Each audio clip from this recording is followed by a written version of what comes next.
ಸ್ನೇಹಿತರೆ, ಇವತ್ತು ಶಿವರಾತ್ರಿ ಹಬ್ಬವನ್ನ ಪ್ರತಿಯೊಬ್ರು ಕೂಡ ಹಿಂದೂ ಸಂಪ್ರದಾಯದಲ್ಲಿ ಆಚರಣೆಯನ್ನ ಮಾಡ್ತಾ ಇದ್ದಾರೆ. ಶಿವರಾತ್ರಿ ಹಬ್ಬವನ್ನ ಯಾಕೆ ಆಚರಣೆ ಮಾಡ್ತಾರೆ? ಶಿವನಿಗೂ ಸಮುದ್ರ ಮಂಥನಕ್ಕೂ ಇರುವಂತಹ ಸಂಬಂಧವೇನು? ಸಮುದ್ರ ಮಂಥನದಿಂದ ಈ ಶಿವರಾತ್ರಿ ಹಬ್ಬ ಅನ್ನೋದು ಆಚರಣೆಗೆ ಮುನ್ನೆಲೆಗೆ ಬಂತ ಅನ್ನೋದನ್ನ ತಿಳಿಯೋಣ. ಅದಕ್ಕೆ ಮುಂಚೆ ನಮ್ಮ ಚಾನೆಲ್ ಅನ್ನ ಸಬ್ಸ್ಕ್ರೈಬ್ ಮಾಡ್ಕೊಳ್ಳಿ, ಪಕ್ಕದಲ್ಲಿರುವಂತಹ ಬೆಲ್ ಐಕಾನ್ ಅನ್ನ ಕ್ಲಿಕ್ ಮಾಡಿ.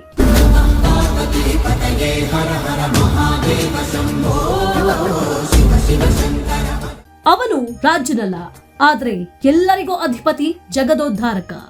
ಅವನು ದೇವನಲ್ಲ, ಆದರೆ ದೇವತ್ವದ ಮೂಲ, ದೇವರಿಗೇ ದೇವರು.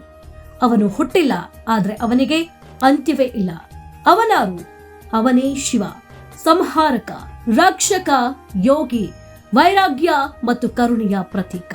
ಈ ಮಹಾದೇವನನ್ನ ಇಡೀ ಭಾರತ ಆರಾಧಿಸುವ ಅತ್ಯಂತ ಶಕ್ತಿಶಾಲಿ ರಾತ್ರಿ ಬಂದಿದೆ.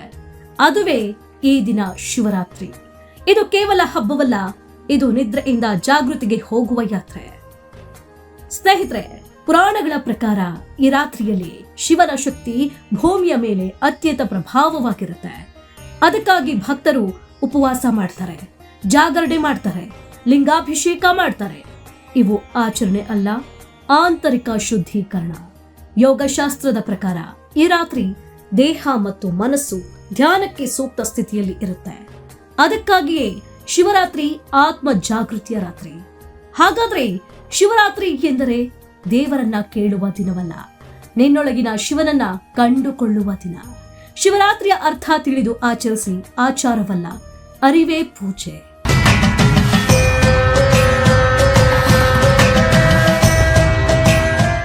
ಇನ್ನು ಸ್ನೇಹಿತರೆ, ಶಿವರಾತ್ರಿ ಅಂತ ಬಂದಾಗ ನಮ್ಮ ಹಿಂದೂ ಸಂಪ್ರದಾಯದಲ್ಲಿ ಸಾಕಷ್ಟು ಶ್ರದ್ಧೆ, ಭಕ್ತಿ, ಗೌರವದಿಂದ ಪೂಜೆಯನ್ನ ಮಾಡ್ತಾರೆ. ಶಿವರಾತ್ರಿ ಮತ್ತು ಸಮುದ್ರ ಮಂಥನ ಈ ಎರಡು ಕಥೆಗಳು ಒಂದೇ ರಹಸ್ಯವನ್ನ ಹೇಳುತ್ತಿವೆಯಾ? ಶಿವ ವಿಷ ಕುಡಿದ ದಿನವೇ ಶಿವರಾತ್ರಿ ಯಾಕೆ ಅನ್ನೋದ್ರ ಬಗ್ಗೆ ಈ ದಿನ ತಿಳಿತಾ ಇದ್ದೀವಿ. ನಮಸ್ಕಾರ ಗೆಳೆಯರೇ. ಶಿವರಾತ್ರಿ ಎಂದಾಗ ನಮಗೆ ನೆನಪಾಗುವುದು ಶಿವ, ಲಿಂಗ, ಅಭಿಷೇಕ, ಜಾಗರಣೆ. ಆದ್ರೆ ನಿಮ್ಗೆ ಗೊತ್ತಿದ್ಯಾ, ಶಿವರಾತ್ರಿಗೂ ಸಮುದ್ರ ಮಂಥನಕ್ಕೂ ಒಂದು ಆಳವಾದ ಸಂಬಂಧವಿದೆ.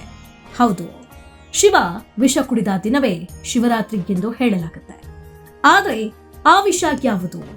ಯಾಕೆ ಶಿವನೇ ಅದನ್ನ ಕುಡಿಯಬೇಕಾಯ್ತು? ಇದು ಕೇವಲ ಪುರಾಣವೇ ಅಥವಾ ಇದರ ಹಿಂದೆ ಒಂದು ದೊಡ್ಡ ಸಂದೇಶ ಇದೆಯಾ? ಇವತ್ತು ಅದನ್ನೇ ನಾವು ತಿಳಿತಾ ಇರೋದು.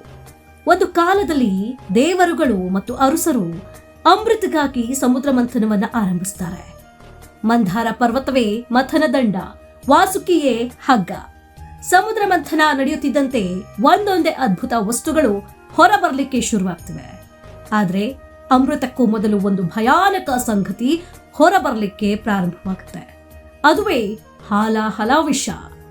ಈ ವಿಷ ಇಡೀ ಸೃಷ್ಟಿಯನ್ನ ನಾಶ ಮಾಡುವಷ್ಟು ಶಕ್ತಿಶಾಲಿಯಾಗಿರುತ್ತೆ.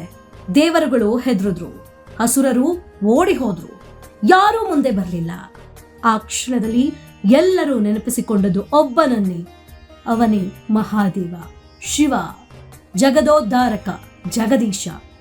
ಶಿವ ಸಿಂಹಾಸನ ಬೇಕಾಗಿಲ್ಲ, ಅಮೃತ ಬೇಕಾಗಿಲ್ಲ, ಆದರೆ ಸೃಷ್ಟಿಯ ರಕ್ಷಣೆ ಅವನ ಹೊಣೆ.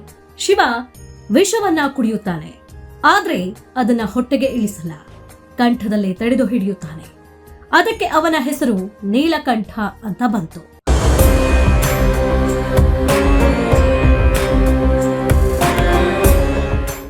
ಇಲ್ಲೇ ಬರುತ್ತೆ ಶಿವರಾತ್ರಿ ಮತ್ತು ಸಮುದ್ರ ಮಂಥನದ ಸಂಪರ್ಕ. ಪುರಾಣಗಳ ಪ್ರಕಾರ ಶಿವ ವಿಷ ಕುಡಿದದ್ದು ರಾತ್ರಿಯಲ್ಲಿ. ಆ ರಾತ್ರಿ ಶಿವ ತಪಸ್ಸಿನಲ್ಲಿ ಲೀನನಾಗಿದ್ದ. ಅದೇ ರಾತ್ರಿ ಶಿವರಾತ್ರಿಯಾಗಿತ್ತಂತೆ. ಅಂದ್ರೆ ಶಿವರಾತ್ರಿ ಎಂದರೆ ವಿಶ್ವವನ್ನ ನಿಯಂತ್ರಿಸಿದ ರಾತ್ರಿ, ಅಹಂಕಾರವನ್ನ ಮಣಿಸಿದ ರಾತ್ರಿ, ಸೃಷ್ಟಿಯನ್ನ ಉಳಿಸಿದ ರಾತ್ರಿ. ಈ ಕಥೆ ಕೇವಲ ಪುರಾಣವಲ್ಲ, ಇದು ನಮ್ಮ ಜೀವನದ ಪ್ರತೀಕ. ಸಮುದ್ರ ಮಂಥನ ನಮ್ಮ ಮನಸ್ಸಿನ ಗೊಂದಲ, ಹಾಲಾಹಲ ವಿಷ, ಕೋಪ, ಅಸೂಯೆ, ಅಹಂಕಾರ, ನೋವು. ನೋಡಿದ್ರ ಸ್ನೇಹಿತರೆ, ಮನುಷ್ಯನಾದ ನಮ್ಮಲ್ಲಿ ಇರುವಂತಹ ಈ ಕೋಪ, ಅಸೂಯೆ, ಅಹಂಕಾರ, ನೋವೇ ವಿಷ. ಅದುವೇ ಸಮುದ್ರ ಮಂಥನದ ಸಮಯದಲ್ಲಿ ಹಾಲಾಹಲವಾಗಿ ಹೊರಹೊಮ್ಮಿತು. ಶಿವ ಜಾಗೃತ ಚೇತನ. ಶಿವ ವಿಷ ಕುಡಿದಂತೆ ನಾವು ನಮ್ಮ ದುಃಖವನ್ನ ಅನುಭವಿಸಬೇಕು. ಆದ್ರೆ ಒಳಗೆ ಇಳಿಸಬಾರದು. ಅದನ್ನ ನಿಯಂತ್ರಿಸಿದವನೇ ನಿಜವಾದ ಶಿವಭಕ್ತ.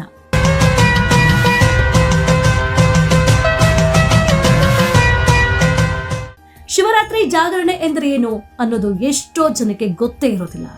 ಜಾಗರಣೆ ಅಂದ್ರೆ ನಿದ್ದೆಗೆಡೋದು, ರಾತ್ರಿಯೆಲ್ಲ ಶಿವ ಧ್ಯಾನ ಮಾಡೋದು. ಆದ್ರೆ ಶಿವರಾತ್ರಿ ಎಂದು ಜಾಗರಣೆ ಯಾಕೆ ಮಾಡ್ತಾರೆ? ಅಜ್ಞಾನ ನಿದ್ರೆಯಿಂದ ಹೊರಬರೋದು, ಒಳಗಿನ ವಿಷಯವನ್ನ ಅರಿತು ನಿಯಂತ್ರಿಸೋದು. ಅಂದ್ರೆ ಒಳಗಿನ ವಿಷ ಅಂದ್ರೆ ಮನುಷ್ಯರಾದ ನಮ್ಮಲ್ಲಿರುವಂತಹ ಹೊಟ್ಟೆ ಕಿಚ್ಚು, ಅಸೂಯೆ, ಒಬ್ಬರಿಗೆ ಅನ್ಯಾಯ ಮಾಡುವಂಥದ್ದು, ಮತ್ತೊಬ್ಬರನ್ನು ಹಗೆ ಮಾಡುವಂಥದ್ದು.